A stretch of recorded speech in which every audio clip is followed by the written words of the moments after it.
यहाँ किसी को भी आने मना कर। नमस्कार, साधना न्यूज में आप सभी का स्वागत है। मैं हूं आपके साथ श्रीकांत यदु। आज के हमारे डॉक्टर विशेष कार्यक्रम में मौजूद हैं हमारे साथ नेत्र रोग विशेषज्ञ डॉक्टर विकास मिश्रा जी, साथ में है हेल्थ एक्सपर्ट रंजीत अग्रवाल जी। आप दोनों का साधना न्यूज में बहुत बहुत स्वागत है सर। धन्यवाद। डॉक्टर विकास जी, सबसे पहला सवाल मोतियाबिंद को लेके है। हमारे दर्शकों को बताएंगे किस तरह के सिम्टम्स होते हैं, किस तरह से उसका उपचार किया जा सकता है, क्या कुछ है, क्योंकि फेको एक तकनीक जो है वो काफी प्रचलित है मोतियाबिंद को लेके। तो सबसे पहले मोतियाबिंद के सिम्टम्स, उसके बाद फिर फेको तकनीक पे आते हैं सर। जी, जो मोतियाबिंद जो बोलते हैं जिसको हम, वो लेंस में एक सफेदी का आना बोलते हैं, है ना। तो ये जो मोतियाबिंद होता है ये किसी भी उम्र में हो सकता है। कभी कभी बच्चे होते हैं उनमें भी होता है, कभी बुजुर्ग में मिलते हैं, पर एक आम जो एज ग्रुप होता है वो 50 के आसपास वालों को होता है, जिसको हम सेनाइल कैटरेक्ट बोलते हैं। तो मोतियाबिंद का सबसे पहला लक्षण होता है कि आदमी को दूर की चीजें धुंधली दिखती हैं, क्योंकि आंख में जो लेंस होती है, लेंस के बीच में एक सफेदी आ जाती है, क्योंकि जो ट्रांसपेरेंट लेंस रहता है वो जब ओपेक होने लगता है, व्हाइट होने लगता है, तो उनको दिखना कम हो जाता है। तो शुरू में लोगों को चश्मे से थोड़ा सा करेक्शन होता है, फिर चश्मे से जब उनको ठीक नहीं होता है तो फिर हम उनको मोतियाबिंद की सलाह देते हैं। दूसरा कारण होता है चोट के कारण, शुगर के कारण। जिनको डायबिटीज होता है उनमें शुगर अगर अनकंट्रोल रहता है तो मोतियाबिंद के चांसेस बढ़ जाते हैं। स्टेरॉइड जिनको ज्यादा हाई डोज में लेते हैं, खास करके अभी ये देखा जा रहा है पोस्ट कोविड कोरोना के बाद, क्योंकि कोरोना के समय में स्टेरॉइड की डोजेस बहुत लगे थे, उसके कारण भी लोगों को मोतियाबिंद के कंडीशंस यंग एज में जल्दी आने लगे हैं। तो मोतियाबिंद एक मल्टीफैक्टोरियल है, लेकिन सबसे बड़ा जो कारण होता है एजिंग होता है, उम्र के कारण सबसे ज्यादा होता है। और सबसे अच्छी चीज ये है, ये ऐसी बीमारी है जो एक ऑपरेशन से आपको दृष्टि वापस मिल जाती है, और ये कई सौ सालों से चला आ रहा है। पहले जो सर्जरी होती थी उसमें एक बड़ा चीरा लगाते थे, जब लेंस नहीं डलते थे तो बिना लेंस के छोड़ देते थे, फिर एक मोटा चश्मा लगाना पड़ता था। फिर धीरे धीरे टेक्नोलॉजी डेवलप हुई, फिर हमने लेंस इम्प्लांट करने वाला ऑपरेशन चालू किया। जब लेंस इम्प्लांट हुआ, फिर नई टेक्निक आई कि हम चीरे को थोड़ा छोटा किए, उसको स्मॉल इंसिजन कैटरेक्ट सर्जरी बोलते हैं, SICS। उसमें करीब हम 6 to 7 मिलीमीटर का चीरा लगाते हैं। तो अब जो नई टेक्नोलॉजी आई इसको हम फेको पद्धति बोलते हैं। इसमें 2.2 to 2.8 मिलीमीटर के इंसिजन में ऑपरेशन करके हम कैटरेक्टस मतलब मोतियाबिंद वाले लेंस को निकालते हैं और फोल्डेबल लेंस को अंदर डाल देते हैं। इसका मेन फायदा क्या होता है फेको पद्धति से, कि पेशेंट को दिखना तुरंत चालू हो जाता है, रिकवरी टाइम फास्ट हो जाता है, प्रॉब्लम थोड़ी सी कम लगती है। जो रिकवरी टाइम कम होने से पेशेंट को बेनिफिट ज्यादा मिलते हैं। ठीक है रंजीत सर, डॉक्टर विकास सर से आपके कोई सवाल? डॉक्टर विकास जी, पहले अमूमन हम देखते थे कि भाई एक मोतियाबिंद का पहले ग्रामीण क्षेत्रों में, शहरी क्षेत्रों में कैंप लगाया जाता था कि दूर दराज क्षेत्र से ग्रामीण जो शहर की तरफ आ नहीं पाते थे, उनका इसका अनुभव नहीं रहता था कि ये मोतियाबिंद क्या है, क्यों धुंधलापन हो रहा है।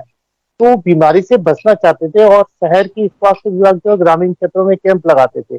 अभी भी आप भी जाते हैं ग्रामीण क्षेत्रों में, दौरा करते रहते हैं हफ्ते में 3 दिन। ये फेको पद्धति ग्रामीण क्षेत्रों में उनकी सोच में डेवलप हुआ है कि हम फेको पद्धति से ऑपरेशन करवा लेंगे, हमको नजर आने लग जाएगा, पर आंखों की रोशनी बच जाएगी। बिल्कुल, अभी क्या है कि पेशेंट, मैं तो अपने गांव भी जाता हूँ हफ्ते में 2 बार, तो वहां के लोगों को धीरे धीरे वो जागरूक हो रहे हैं। कब वो बोलते हैं कि सर हमको ना चीरा वाला, बड़ा चीरा वाला ऑपरेशन नहीं कराना है, हमको फेको वाला ऑपरेशन कराना। जी। तो ये डॉक्टर विकास जी, ये फेको पद्धति के जो ऑपरेशन करते हैं, ये मतलब ऑपरेशन करने कितने दिन के बाद, ये कितने दिन मतलब आपको छुट्टी मिल जाती है आपके चिकित्सालय से? जिससे फेको पद्धति में पेशेंट को डे केयर रहता है, ये हम ऑपरेशन करके शाम तक पेशेंट को घर भेज देते हैं और अगले दिन हम उनको फॉलोअप के लिए बुलाते हैं, फिर 1 हफ्ते बाद, फिर 1 महीने में। मतलब अब क्या है, मोतियाबिंद के लिए आपको भर्ती होने की जरूरत नहीं है फेको पद्धति से, आपके डे के नहीं आता है। ग्रामीण क्षेत्रों में अभी इसका मतलब एक समझदारी अभी ग्रामीण किसानों में जो मजदूर आती हैं वो अब इसको समझने लग गए हैं। आप समझने लग गए हैं। जी जी, क्या है कि ये अमूमन देखा गया है कि ग्रामीण क्षेत्र से भी किसान मजदूरी जो करते हैं अभी भी इनकी ये सोच है कि हम जाएंगे तो शहर में जाएंगे और एक दिन बर्बाद करना, हमारी मजदूरी चली जाएगी। तो ये सोच अभी भी फर्क पड़ा है कि नहीं, हमें पहले आंखों की रोशनी बचाना है, आंखों को बचाना है। ये ना थोड़ा सा भी डेविएशन हो रहा है। अब गांव के लोग भी ये चाहते हैं कि आंख में दिखना कम हो रहा है तो हम जल्दी दिखा लें, लेकिन ये शहरों के अपेक्षा गांव में अभी भी वो पिछड़े हैं, क्योंकि गांव के जो पेशेंट आते हैं वो एकदम पका हुआ मोतियाबिंद लेके आते हैं। मतलब उनको जब कुछ नहीं दिखता है तब वो हॉस्पिटल तक आते हैं। पर शहरों में ये है कि पेशेंट को थोड़ा कम दिखता है, वो कहीं ना कहीं आई सर्जन से जाके एक बार चेक कराते हैं, पहले चश्मे दुकान से दिखाएंगे फिर आई सर्जन के पास आते हैं। बस गांव में क्या है कि ये सब सुविधाएं नहीं है, तो हो सकता है वो एकदम लास्ट स्टेज में ज्यादा पकने के बाद ही पहुंचते हैं हमारे तक, जब उनको दिखना कम हो जाता है। ये दोनों कारण हो सकता है, या तो उनको फैसिलिटी नहीं मिलती या फिर वो जागरूक नहीं है। तो हमको दोनों क्षेत्र में काम करना पड़ेगा उसमें। डॉक्टर विकास जी, जैसे सरकार के माध्यम से स्वास्थ्य विभाग है, सामुदायिक स्वास्थ्य सहायक की नियुक्ति की जाती है, उसमें भी वो लोग वहां पे भी नहीं जाते हैं, इसका मूल कारण क्या है? पहले क्या स्वास्थ्य विभाग तो कैंप लगाते थे, फिर जब आयुष्मान स्मार्ट कार्ड चालू हुआ तो ये सर्जरी तब लोगों को ये पता चला कि फेको सर्जरी होती है, क्योंकि आयुष्मान और स्मार्ट कार्ड में ये सब पैकेजेस थे, तो पब्लिक को उसका एक्सपोजर हुआ, क्योंकि उनको पैसे नहीं देने पड़ रहे थे। पर अभी क्या है कि अभी गवर्नमेंट ने ये सिर्फ गवर्नमेंट हॉस्पिटल्स के लिए बुक करके रख दिया है। मतलब हम प्राइवेट हॉस्पिटल में आयुष्मान फैसिलिटी है, पर हम पेशेंट का इलाज नहीं कर पाते, क्योंकि हमको उनको इलाज करने के लिए अनुमति नहीं है, वो सिर्फ गवर्नमेंट हॉस्पिटल में करा सकते हैं। इसके कारण गांव के लोग अभी थोड़े से परेशान भी रहते हैं। जी जी जी। विकास सर, एक सवाल है मेरा। परेशानी विकास सर, एक सवाल है। पहले जो मोतियाबिंद के ऑपरेशन होते थे, आंखों में पट्टी लगी रहती थी, चश्मे लगाए जाते थे, कई कई दिन तक जो है पट्टी खुलने के बाद उसमें चश्मे लगाए जाते थे। फेको जो पद्धति है वो कितना अलग है? इसमें कितने दिन में इसका पूरा ट्रीटमेंट कंप्लीट होता है? क्या कुछ आंखों के देखभाल के लिए करना पड़ता है? जी, एक्चुअली में क्या होता है, टेक्निक सब वही है, सिर्फ इंसिजन के साइज का अंतर है। और इससे क्या है कि आपका जो रिहेबिलिटेशन है, मतलब जो दिखने की प्रक्रिया है, वो तेजी से बढ़ जाती है। जो वुंड घाव को भरने का समय वो जल्दी हो जाता है। पर इसमें भी हमको धूल मिट्टी गंदे चीजों से आंख को बचा के रखना ही पड़ता है महीने भर के लिए। पर हम पेशेंट को हफ्ते भर बाद ये फ्रीडम दे सकते हैं कि भाई आप घर के अंदर जहाँ धूल नहीं हो वहां पे आप चश्मा उतार लें, भीड़ भाड़ में जाए तो चश्मा पहन के जाए। तो एक हफ्ते के बाद पेशेंट थोड़ा सा मोबाइल हो जाता है अपने वर्क के लिए। पहले जब इंसिजन होते थे SICS और EC, मतलब जो इसी बड़े इंसिजन वाले होते थे, उसमें प्रॉब्लम होती थी कि पेशेंट को थोड़ा लंबे समय तक रुकना पड़ता था घर पे, क्योंकि उनको पेन होता था और परेशानियां होती थी।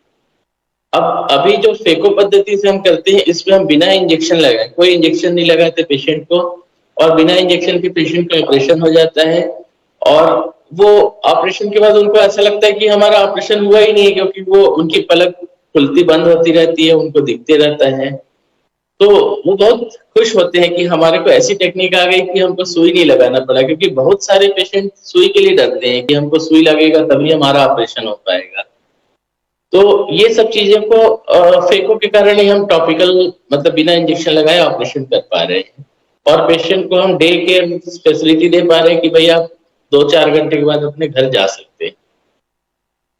तो ये डॉक्टर विकास जी, आपका कहना सही है कि हम तुरंत देख पाते हैं और हम वर्क भी कर सकते हैं, पर कहीं ना कहीं हमें इसकी बचाव की जो प्रक्रिया, उसको नियम को पालन करना अति आवश्यक है। तो ये आंखों के बचाव के लिए हमें ये मतलब कम से कम 15 दिन हमको बच के चलना चाहिए आपकी आंखों के बचाव के लिए ऑपरेशन के बाद।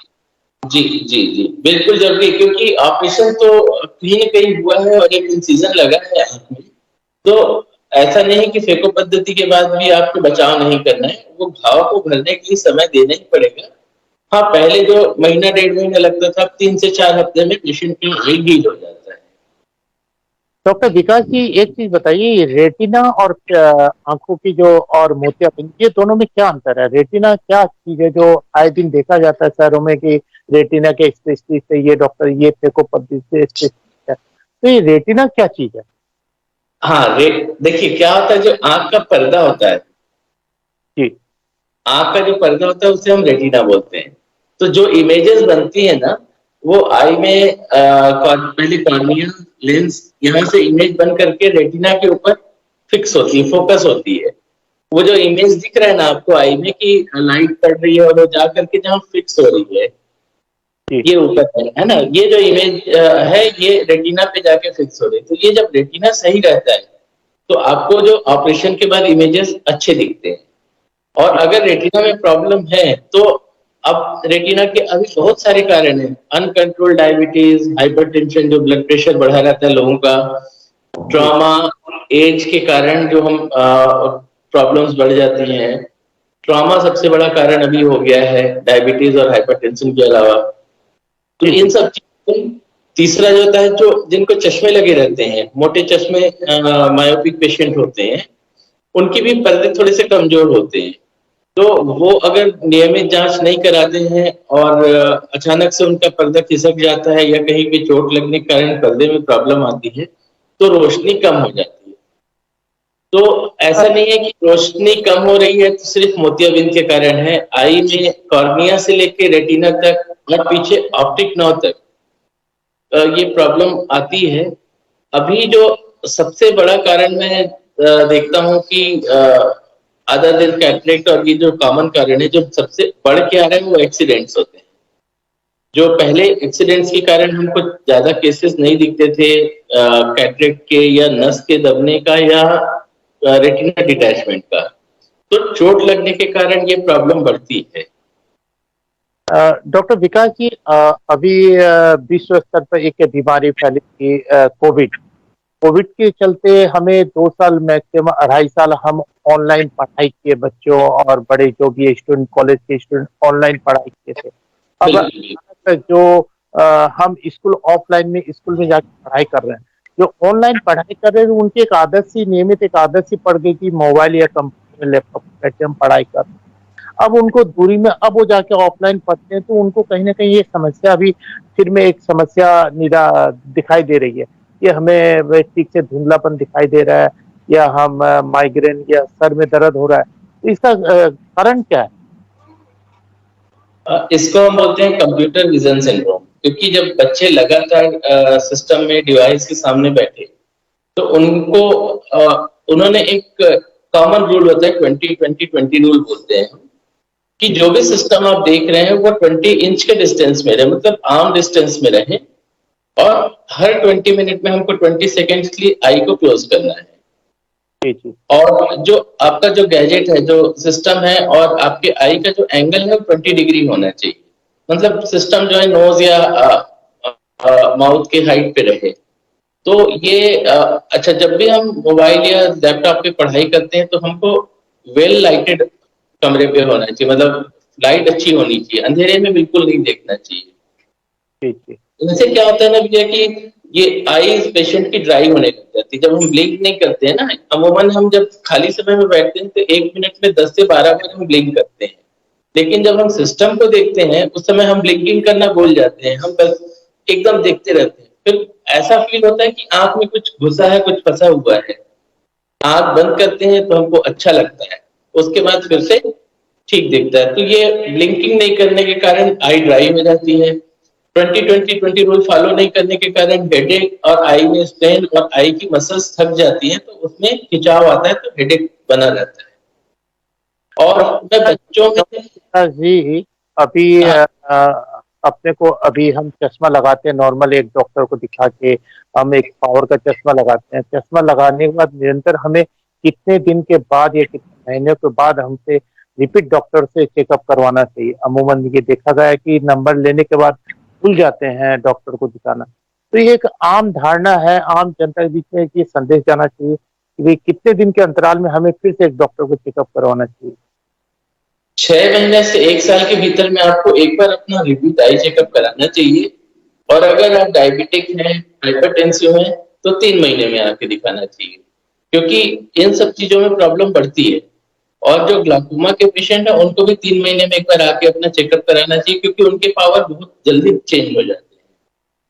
ठीक है। तो एक आखिरी सवाल, इसका कारण क्या है? एक मैं अभी डॉक्टर विकास जी, मैं एक अभी होली का त्योहार भी आ रहा है और रंग पानी से भी हम खेलेंगे और सूखे गुलाल से भी।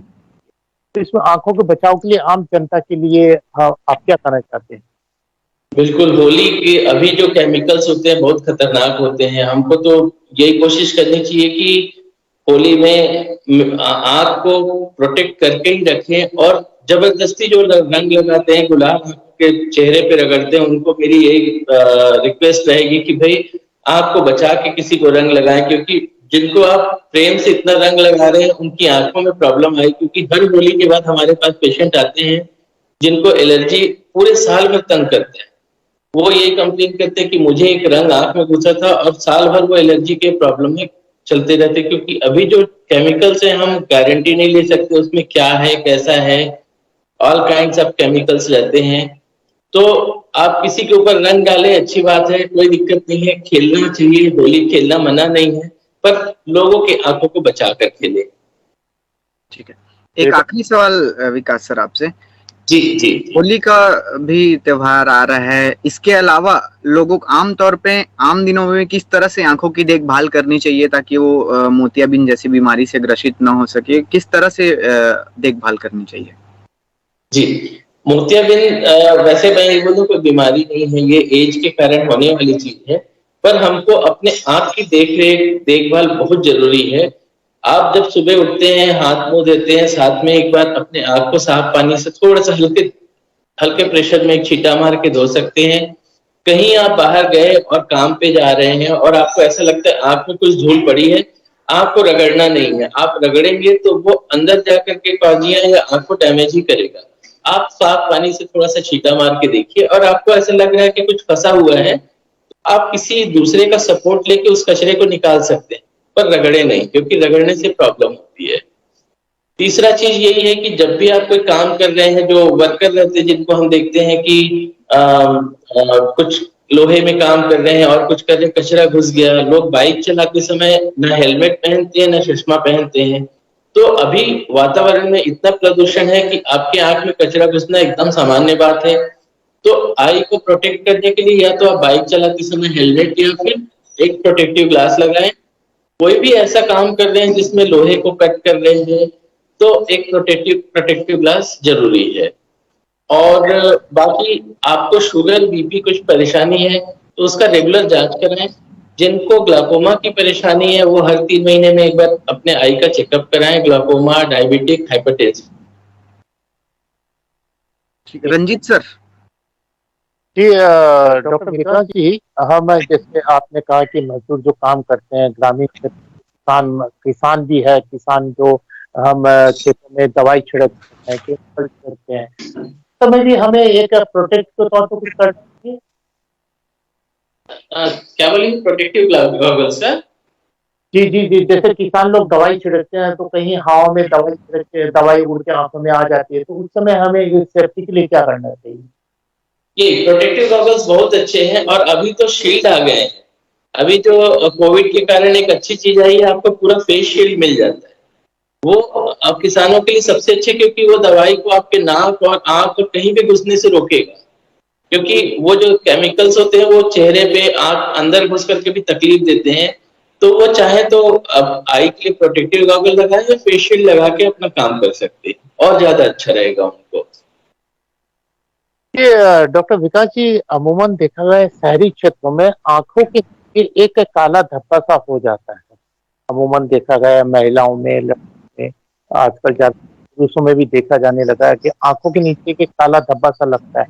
तो उससे बचाव के हमें, उससे प्रोटेक्ट के लिए हमें क्या करना चाहिए? काला धब्बा होने के कारण क्या?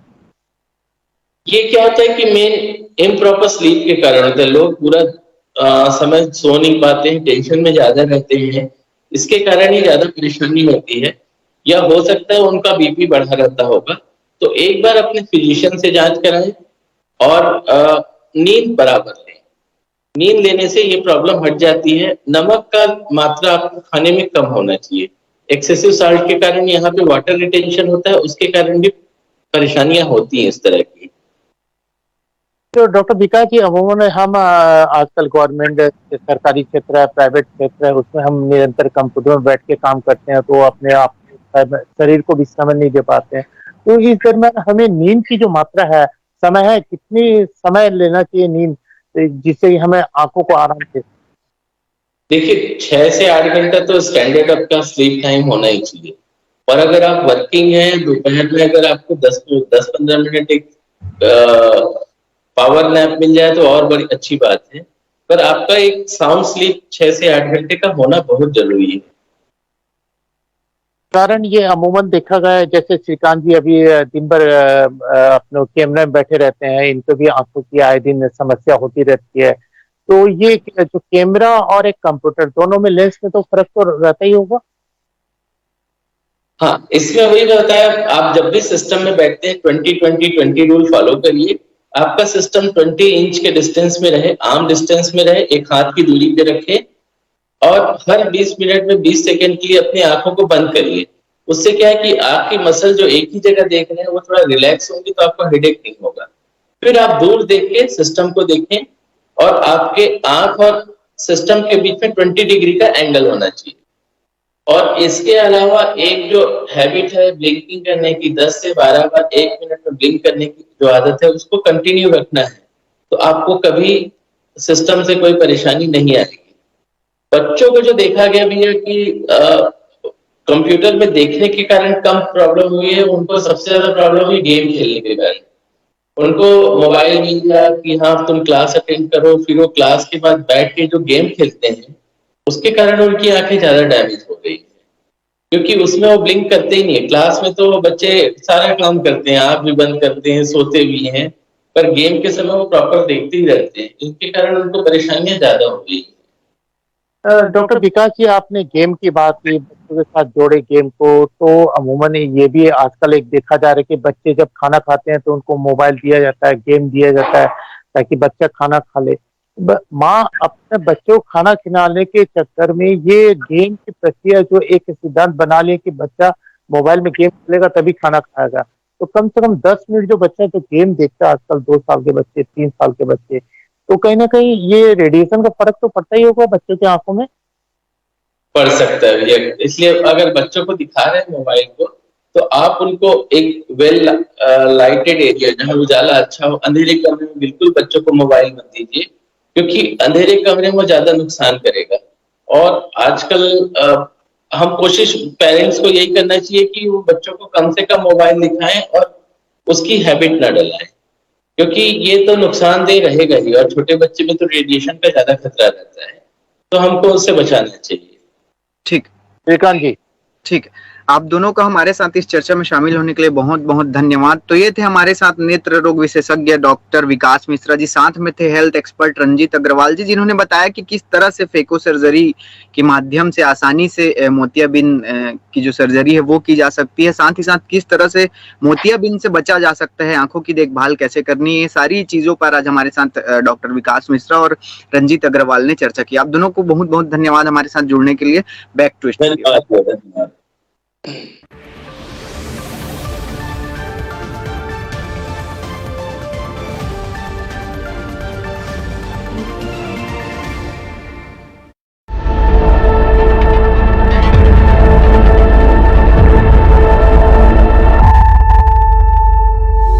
डॉक्टर